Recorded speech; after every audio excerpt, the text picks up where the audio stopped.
Thank you, Mike, for finding my gavel. I appreciate it. Christopher Larson says we are live and ready to go. So let's do our Pledge of Allegiance. Once again, Rob Griepentrog is here. We appreciate that very much to bless us. Please rise. To the flag of the United States of America and to the republic for which it stands, one nation, under God, indivisible, with liberty and justice for all. Pastor?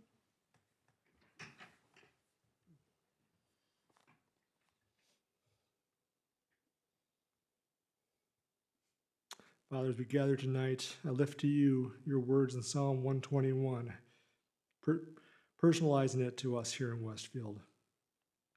We, the citizens of Westfield, lift up our eyes to the mountains. And where does our help come from? Our help comes from the Lord, the maker of heaven and earth. He will not let our feet slip. He who watches over us will not slumber. Indeed, he who watches over Israel will neither slumber nor sleep. The Lord watches over us. The Lord is our shade at our right hand. The sun will not harm us by day, nor the moon by night. The Lord will keep us from all harm. He will watch over our lives. The Lord will watch over our comings and our goings, both now and forevermore. Father, we thank you for your promises in your word, that you are the Lord, that you do watch over us, that you do not sleep, you do not turn away, that we, for some reason unknown to us, we hold your attention.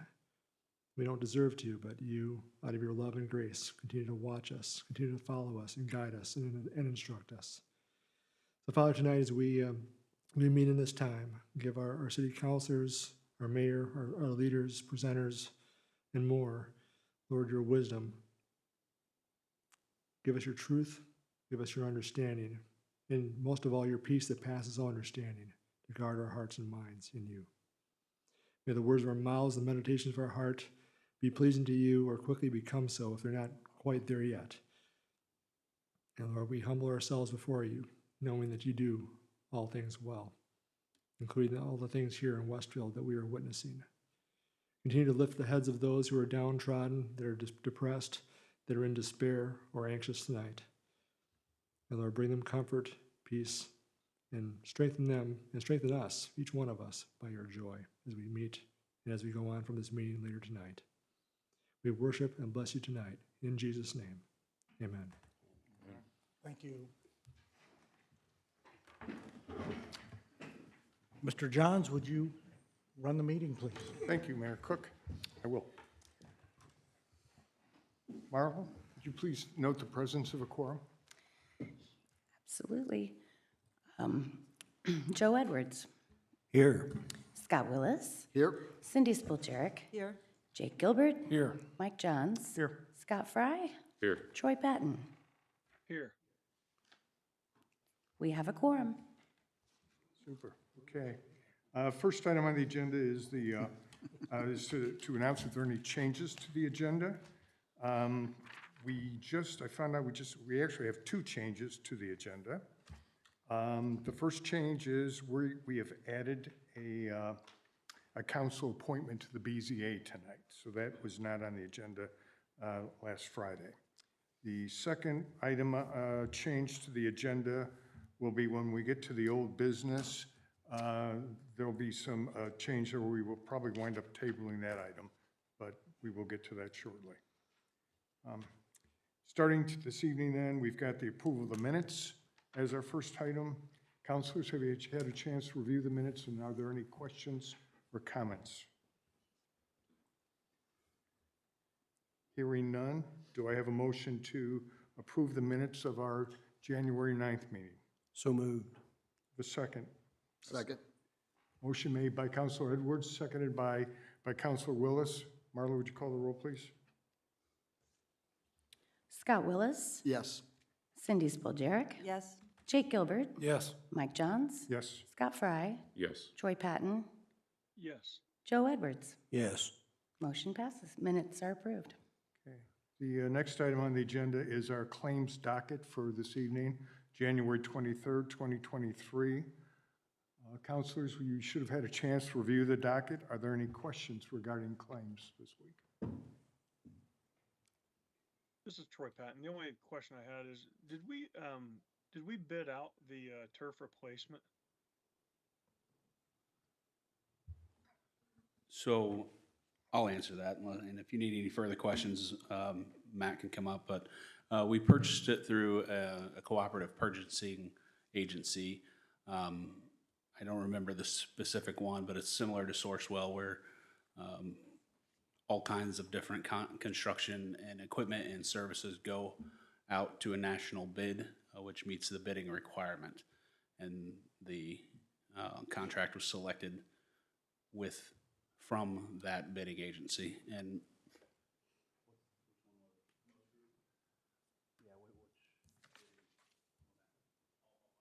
Are you there? so, Cut off or- Matt, yeah, no, I was asking Matt a question. I apologize. He's going to look up the specific bid group, but Moats Group was the awarded contractor for the national bid, and so we did not then have to go out for an RFP.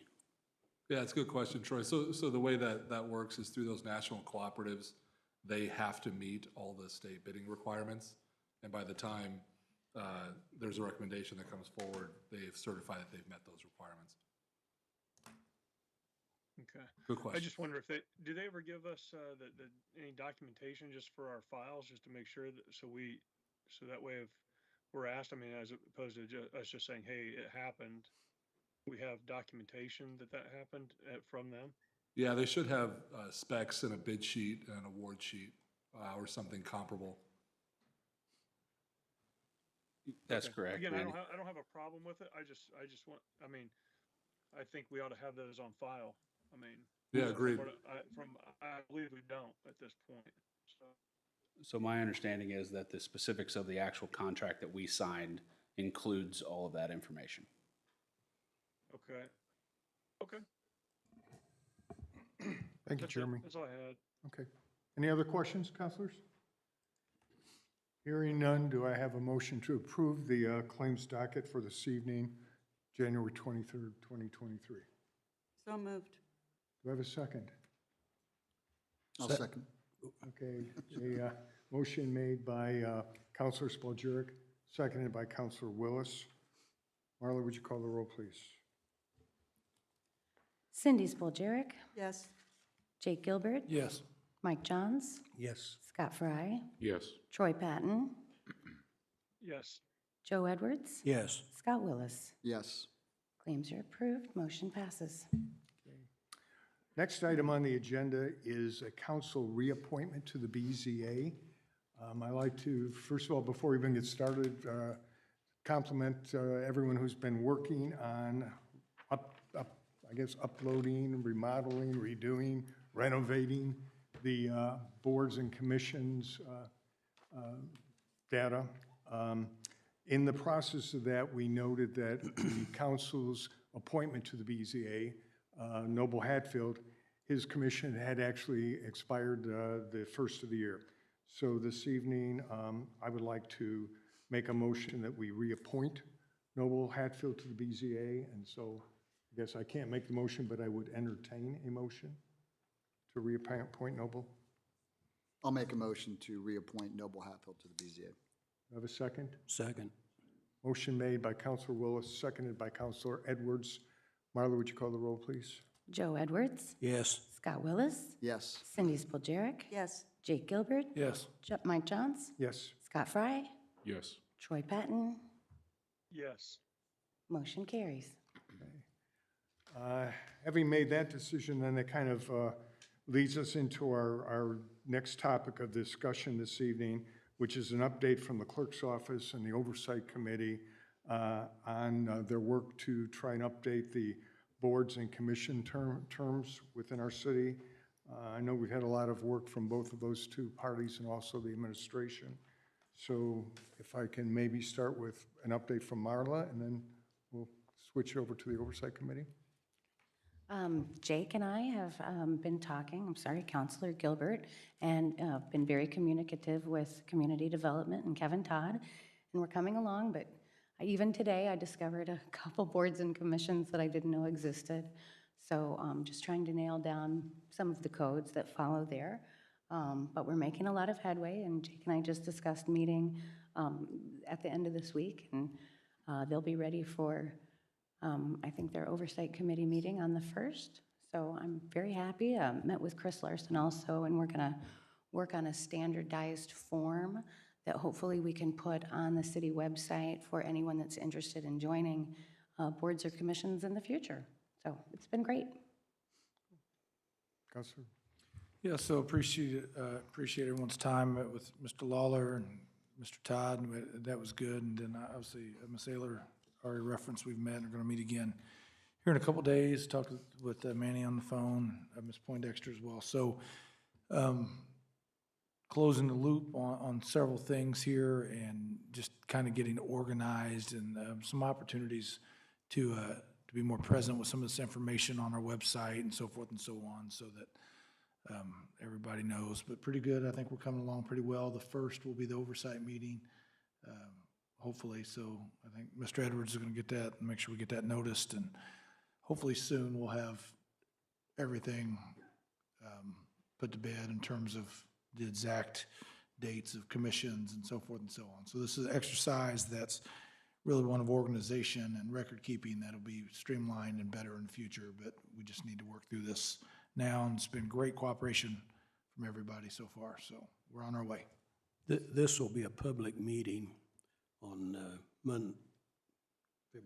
February 1st is Monday. Wednesday, it's a Wednesday. It's Wednesday. I'm sorry. Didn't even know what day it was. 1:30 here at the city building. It is a public meeting, and so anybody's free to attend. Thank you. Well, I'd like to compliment you on what you've done so far. Apparently, the BZA is taken care of and is in good shape now. So I look forward to hopefully resolving all the rest of the boards and commissions and terms within the next couple of weeks. And Councilor Gilbert, do you think we'll be good to go by our next meeting? Next council meeting? I believe so. I know the mayor was still going to appoint some members for the Preservation Alliance or committee. I can't remember if that's right. But the Preservation Alliance Committee maybe. But that would be probably the only thing. I'm just not sure the timetable of that one, but otherwise, I imagine we'll be good to go. Super. Thank you. Thank you. Thanks, everybody, for your hard work. Appreciate it. Our first item was our item under old business. As I mentioned at the beginning of the meeting, that item, the interlocal agreement between NDOT and the city of Westfield, it's regarding the intersection of Mule Barn Road and State Road 32. That item had a council introduction on January 9th, was to be up for adoption consideration this evening. NDOT has not been available, I guess, for some period of time, and we are waiting to get some contract revisions. Is that correct, Jonathan Nail? Just a point of clarification, sorry, for the record, John Nail, Director of Public Works. NDOT has been communicating with us. It hasn't it's not like they haven't been available. We've communicated with them. There are just a couple of clauses that there's a little bit of disagreement on, and Manny's gonna work through it with their legal team. But I just want to be clear, they have been responsive. Yeah, it's just I that. don't want it to sound like NDOT has been ignoring us. in any Right, way. yeah, no, the NDOT team has been responsive. It's just that the legal counsel is out until, I don't know, John, when. We have a call on February 3rd to discuss the remaining. On vacation till next Friday, I believe is what I read today. Yep, So are we optimistic we'll have it ready for our next meeting? yes. Either way, what you'll have, either they accept the main changes or you'll get a final agreement that they won't budge on by your next meeting, one way or the other. All right. And of course, you'll know ahead of time. You'll know after the meeting on the 3rd where they're going to land. Thank you, Counselor. I've read through the changes that you recommended. It all makes sense to me, so. Sure, we'll keep you posted. Hopefully we can get them approved. Yep. Okay, thank you. Okay, so that item is tabled and will hopefully be up for our next meeting. Moving on, then, our first item of new business, Resolution 23-100, approving the Plan Commission order on Eagletown TIF amendment. This item is up for adoption consideration this evening. And Jeremy Lawler, can you explain to us a little bit about this?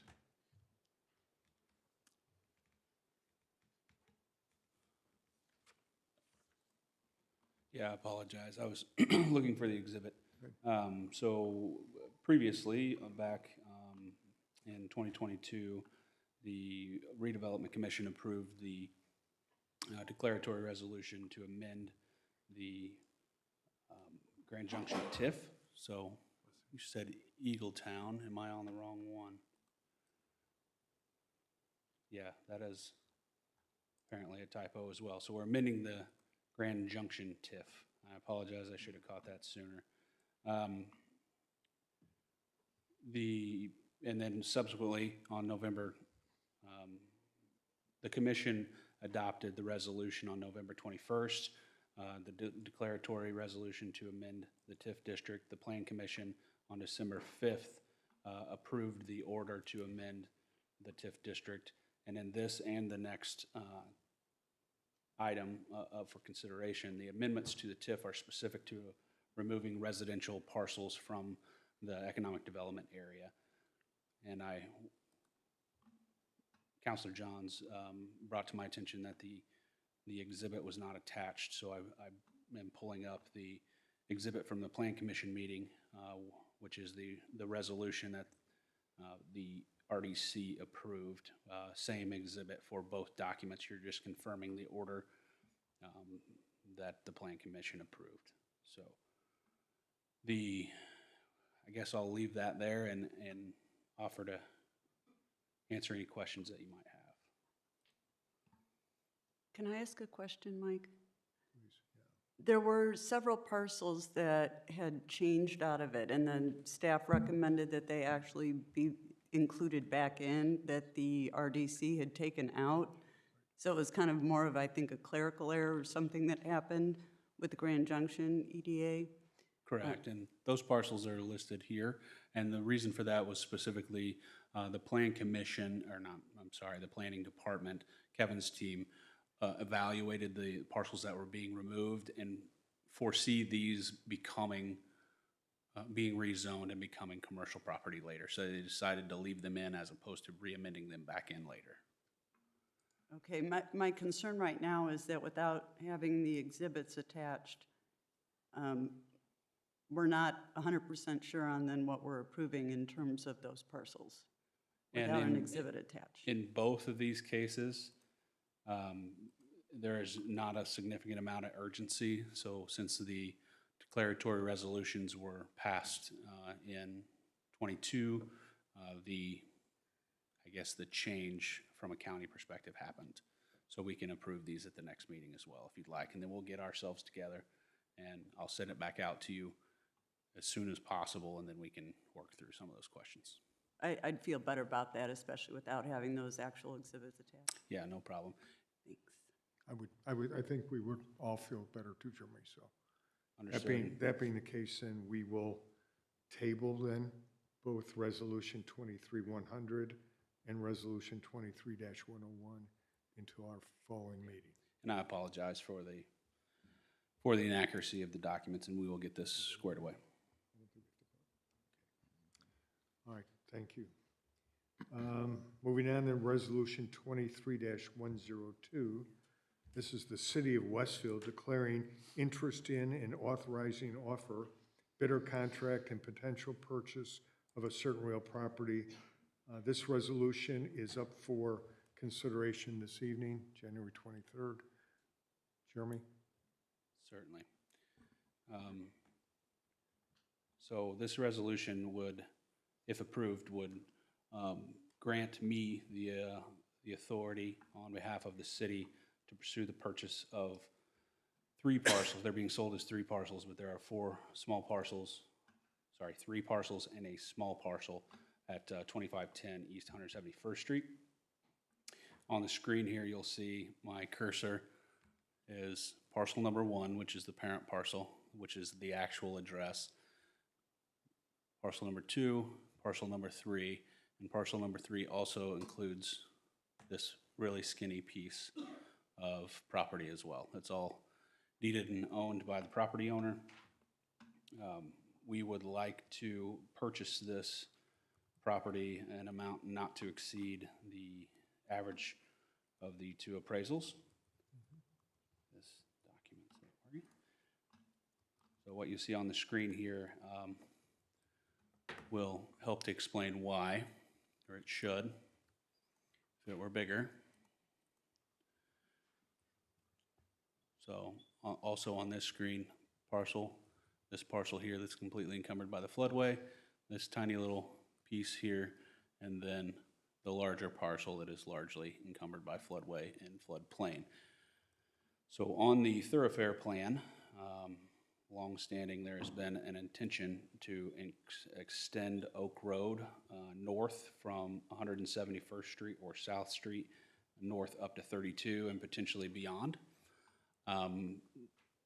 Us acquiring these parcels would give us the opportunity to own the land necessary to extend the roadway up through here in the future. It also gives us a few other options that I think could be of long-term benefit to the city. And I'll switch back to the map for this part of the conversation. So as you all know, this is the Simon Moon Park. We are working on and plan to begin construction of an expansion of Simon Moon Park into the lagoon area to create a naturalized passive recreation and fishing area. The remnant piece of this parcel here could become an expansion number 2 to that park. It could be forested and be just additional green space. It could be a passive recreation park where we had some naturalized walking trails, potentially, some interpretive with native plantings and things through there. We can also, even though it is in the floodplain, turn it into more of an active recreation park. We could put in amenities that are permitted in the floodway, things like disc golf or frisbee golf and other activities. Really, we would be able to master plan this as we've done with Simon Moon and our other park properties for future expansion of parkland. Another benefit in the Trails Master Plan is we have the Cool Creek Trail, which eventually extends all the way to Cool Creek Park and then further north to Freedom Trail Park. We entered into an interlocal agreement with NDOT last year to contribute dollars to the replacement of this Cool Creek Bridge to accommodate a trail crossing underneath. Owning this piece also gives us the ability to build a trail on our own property as opposed to acquiring property. And then as we get further into discussions about the uses of the property, we will evaluate whether or not some of this area could be area that's in floodway and floodplain, and really even a little bit adjacent to it could potentially be an area where we could do some compensatory storage or other floodplain type activities. There will likely be some tree mitigation that needs to occur with other projects in the redeveloping downtown. This could be a tree mitigation site, so we could get it planted by others. And then another benefit that I feel like could be of value, this neighboring parcel here has been zoned and rezoned and just hasn't ever been able to develop. One reason being is they don't have access to the ditch or really any public right of way to get an outlet for the drainage of that parcel. Us owning this piece would give us the ability to offer that solution, and then we could see this develop into townhomes. And quite honestly, them having access and or building a portion of this to access their parcel frees up some land down here for additional development, I guess. So with all that in mind, the auction is on the 26th, so this Thursday. And I would request that you all approve me signing this bidder contract, which is the exhibit attached, and allow me to pursue this property. and I'm happy to try to answer any questions you might have. Counselors, questions? This wasn't in our budget, so can you explain where the revenue would come from? Yeah, so it's somewhat up to you on how you want to pay for it. Cindy, I'm sorry, Ms. Counselor Spiljerik and I had discussed it, and I think I discussed it with all of you. We have a couple different options, or a combination of those options. We do have, or should soon have, the first half of the $6 million of RDC money coming back to the city transferred. So that goes into the Infrastructure Improvement Fund, so you all could appropriate the money out of the Infrastructure Improvement Fund. And we also have the option of impact fees, either road and or park. I would, as we all discussed, I would like to avoid road impact fees if possible, but with the intention that this becomes a park project, it is eligible for park impact fees.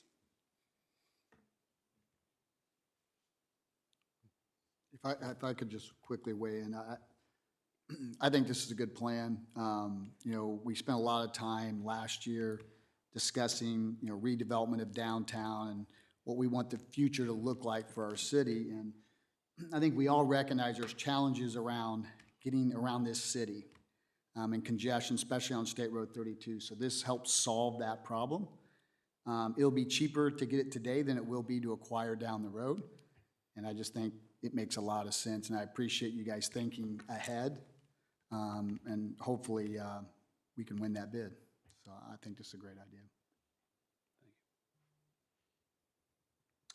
I would, personally, I would agree with Counselor Willis.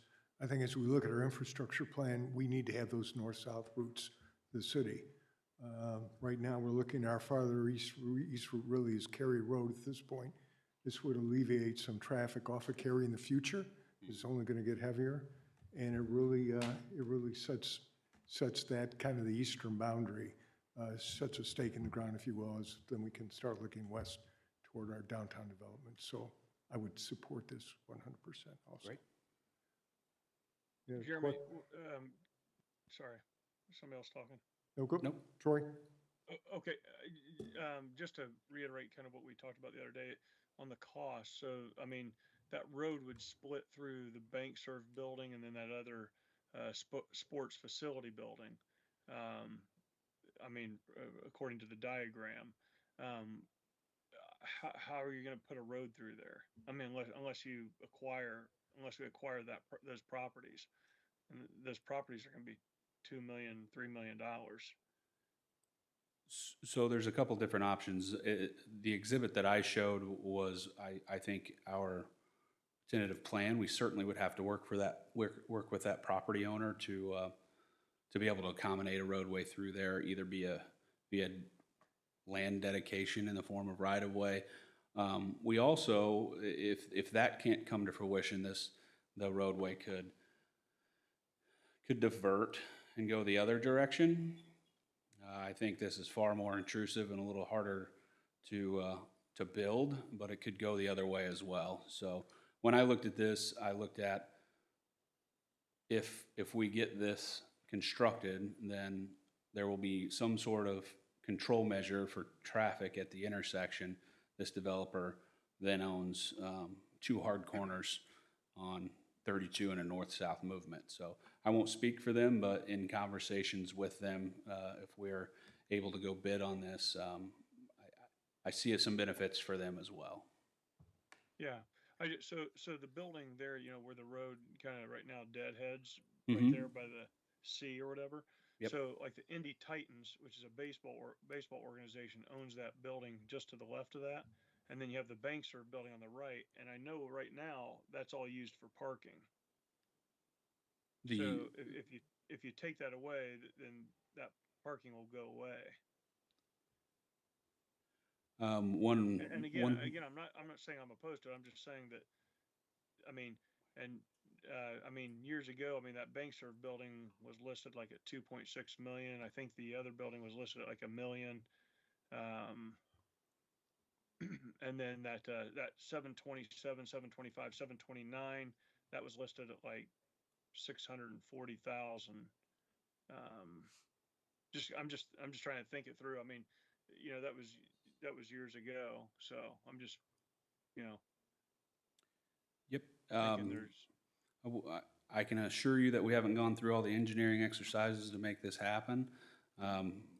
But one thing that I'm aware of, other than why this mouse will not minimize that. What in the world? There. Sorry, we're having technical difficulties. Okay. One thing that we can do in partnership and negotiation with all of them, one thing that is possible in the flood plain at least is you can park on it. So maybe that's part of the conversation. There's also a little detention pond back here that could potentially be moved into a detention area elsewhere to create additional parking back there. Those are just things off the top of my head. We would have to work through those hurdles without a doubt, assuming that we were able to buy the property. yeah, I know, there's no pond right behind that one. That's not a retention pond, actually. Okay. It's actually, it's not there anymore. Ah, Yeah. It's gone. It's actually filled in with dirt. Because I've actually walked that property, and walked all back there, because I know that the Indy Titans were looking to expand back there. So, just something to think about. yep. Thank you. That's good information to have. I'm hopeful that they contacted the county surveyor's office before they filled in their detention It capacity. was, it was done before they even bought the building. Okay. Yeah, because and the only reason I know that is because I actually almost bought that building, and I was gonna try to buy those two buildings there, and I walked that, and there was no retention pond on it. Very well. And in fact, I've been there probably in the last year, and it's still not there. So somebody filled it in somewhere. I don't know where. But Well, that is good to know.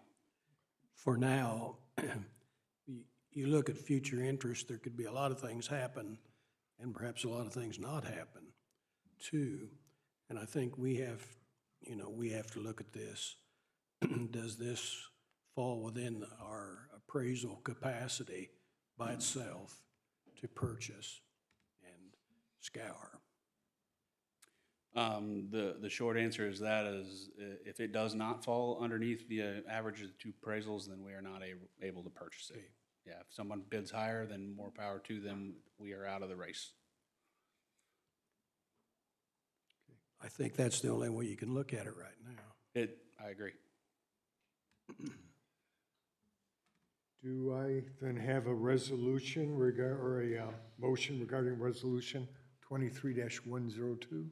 I move that we approve Resolution 23-102, declaring interest in and authorizing an offer for bidder contract and potential purpose of certain real property. I will second that. Okay. Motion was made by Counselor Gilbert, seconded by Counselor Fry. Marla, would you call the roll, please? Troy Patton, I'm a no, only because I don't think we know enough about it at this point. Joe Edwards, Yes? Scott Willis, Yes. Cindy Spoljarek, Yes. Jake Gilbert, Yes. Mike Johns, Yes. Scott Fry. Yes. Motion passes 6-1. Thank you. Thanks, Jeremy. Next item on our list is any guests or residents who would like to address the council this evening? Do we have any cards, Chris? No cards. None? Okay. Moving on then, comments from the clerk treasurer's office. We have none. Comments from the city councilors.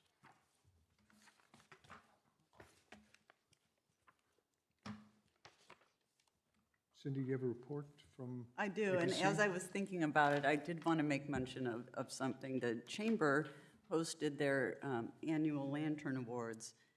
Always a fun evening, and of special note, we had Kayla Arnold and Matt Trinian of Grant Park on our staff that were both awarded. Kayla was the Young Professional of the Year, and they were both inducted into the Westfield Young Professionals Hall of Fame.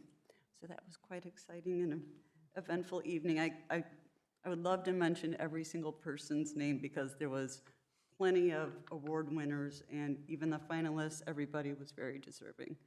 So hopefully the chamber will put out the full list somewhere of all the winners where we could maybe advertise that. And our APC meeting was fairly short. On our consent agenda, we had the Guidepost Montessori up on Grassy Branch, detailed development plan, and another detailed development plan for the Link office suites, which will be north of 32 on Dartown. And we held the public hearing for the Grand Park Village PUD, Amendment 5, which we introduced here not too long ago. That was it. Thank you. Any other councilor comments? I do have a comment. Several months ago now, Fisher's Mayor Fadness had presented to us some information regarding the state's new READY grant program. We were going to, I think we said we were going to take time and review that information and discuss it further. I'd like to ask everybody and let everyone know I'd like to put it on our next agenda to move forward and discuss it a little bit. There's been a lot written about it. We've had a lot in the press, a lot of articles just recently in the last month as some of those projects have started to come through fruition. So if you can all take time, go online, read up on it, bring your questions forward. I think the biggest question we had at the time was the fact that, well, maybe we're a little bit of the Johnny-come-latelys to the program. That Fishers and Carmel, Noblesville already had a couple projects going, some of the White River projects.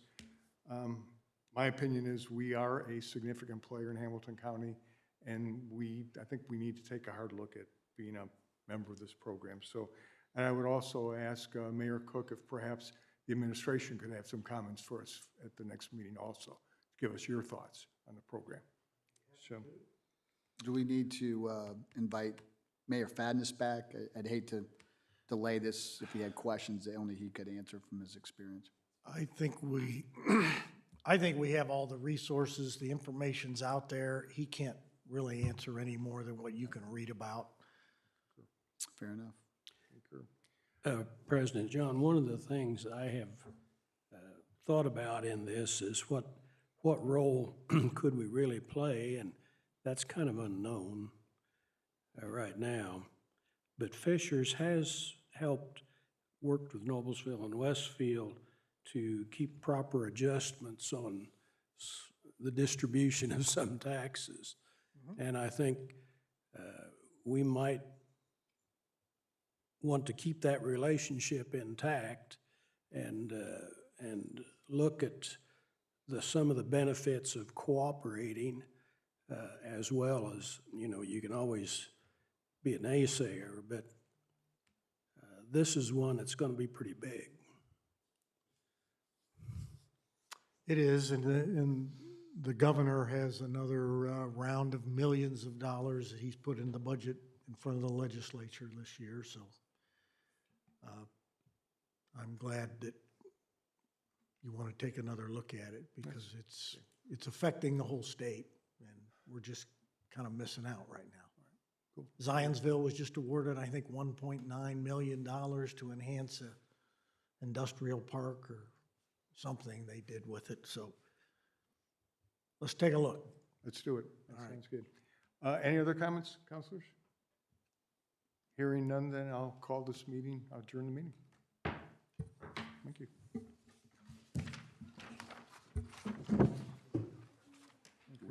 Oh, yeah, we've got the payroll.